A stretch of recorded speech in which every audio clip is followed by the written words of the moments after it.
Hello everyone, welcome to Zenith Guru. तो आज हम क्या पढ़ेंगे? आज हम पढ़ेंगे टाइप ऑफ रिसोर्सेज के बारे में। इससे पहले वाले लेक्चर में हमने क्या पढ़ा था? रिसोर्सेज क्या होते हैं, ठीक है। तो रिसोर्सेज हमें पता है क्या होते हैं, जो भी ह्यूमन नीड्स को सेटिस्फाई करते हैं, यानी जो ह्यूमंस की नीड्स होती है उनको सेटिस्फाई करते हैं। जो भी एनीथिंग जो भी होती है वो क्या होती है? रिसोर्सेज होती हैं। यानी जितने भी सब्सटेंस है जो उन बाद में सब्सटेंसेस सारे, लेकिन रिसोर्सेज वो बाद में बनते हैं, किस तरीके से हम उसको यूटिलाइज करते हैं, ठीक है। तो जो भी एनीथिंग जो भी ह्यूमन की नीड्स को सेटिस्फाई करते हैं वो क्या होते हैं? हमारे रिसोर्सेज होते हैं। अब इसको हम आगे फर्दर क्लासिफाई करेंगे रिसोर्सेज को। रिसोर्सेज तीन टाइप की क्लासिफाई करते हैं हम इसमें, नेचुरल, ह्यूमन और ह्यूमन मेड और ह्यूमन रिसोर्स होता है, ठीक है।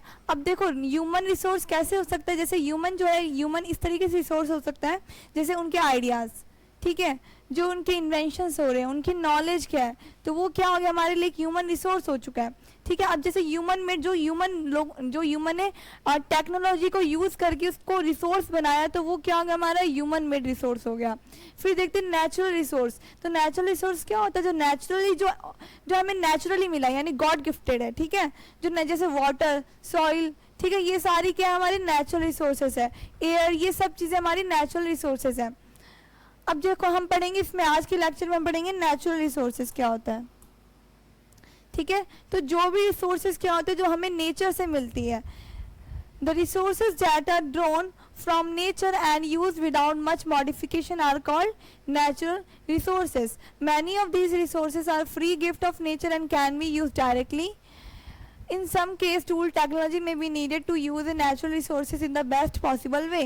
यानी जो resources जो हमें naturally मिलते हैं, by nature हमें वो resources मिलता है, वो हमारा natural resource होता है, और साथ में इसको कोई modification की ज़रूरत नहीं होती है। और कई बार हम क्या करते हैं, टेक्नोलॉजी का यूज़ करके हम इसको और मॉडिफाई करके यूज़ कर सकते हैं।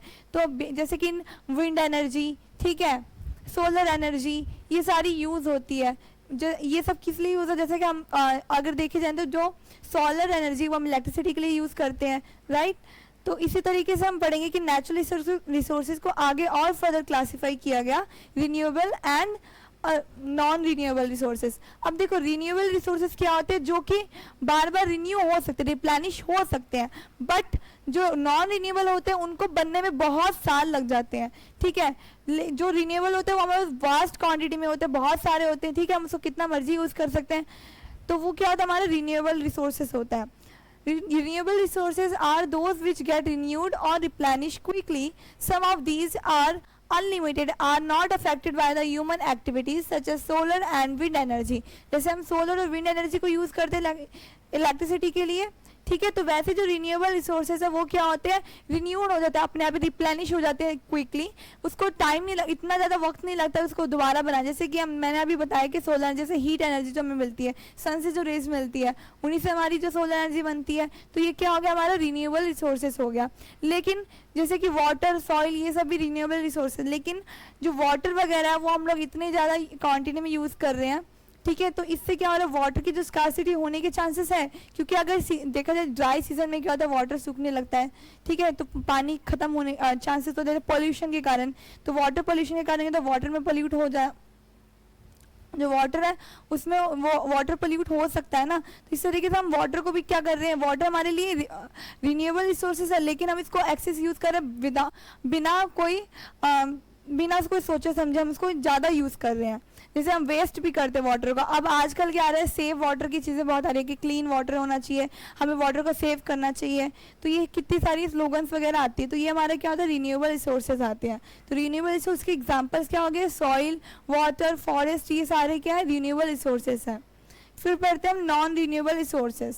तो नॉन रिन्यूएबल रिसोर्सेज वो होते हैं जिनको बनने में बहुत टाइम लगता है, ठीक है, इनके लिमिटेड स्टॉक होते हैं, ठीक है। Are those which have a limited stock. Once the stocks are exhausted, it may take thousands of years to be renewed or replenished. Since this period much more than human lifespan, such resources are considered non-renewable: coal, petroleum and natural gas. ये जो coal, natural gas और जो petroleum वगैरह होते हैं, ये क्या होते हैं? ये नॉन रिन्यूएबल होते हैं, इनको बनने में बहुत वक्त लगता है। अगर हम इनको एक्सेस यूज़ करेंगे, बिना कोई सोचे समझे इनको ज़्यादा यूज़ करते रहेंगे, तो ये हमारे लिए ख़त्म हो जाएंगे, फिर ये किसका स्कार्सिटी आने लग जाएगी। तो हमें इनको सोच समझ के यूज़ करना चाहिए।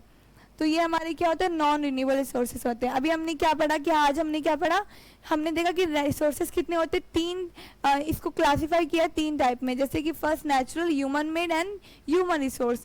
आज हमने क्या कवर अप किया, नेचुरल रिसोर्स। नेचुरल रिसोर्स क्या होता है, जो हमें बाय नेचर मिलता है, गॉड गिफ्टेड होता है, ठीक है, तो वो क्या होता है, हमारा नेचुरल रिसोर्सेज होता है। फिर हमने नेचुरल रिसोर्स को और फर्दर क्लासीफाई किया रिन्यूएबल और नॉन रिन्यूएबल में। तो रिन्यूएबल हमारा क्या होता है, जो कि क्या होता है, रिन्यूड हो सकता है, रिप्लेनिश हो सकता है क्विकली, बट जो नॉन रिन्यूएबल होता है वो क्या होता है, वो रिप्लेनिश को उसको रिन्यू होने में बहुत वक्त लगता है, बहुत साल लग जाते हैं, ठीक है। जैसे कि एग्जांपल पेट्रोलियम, कोल, नेचुरल गैस, ये सब क्या हमारा नॉन रिन्यूएबल रिसोर्सेज है। और रिन्यूएबल रिसोर्सेज में वाटर, सॉइल, एयर, ये सारी जिसमें किस में आ जाता है, रिन्यूएबल रिसोर्सेज। तो ये था हमारा आज का टॉपिक। अब मिलते हैं हम नेक्स्ट वीडियो में।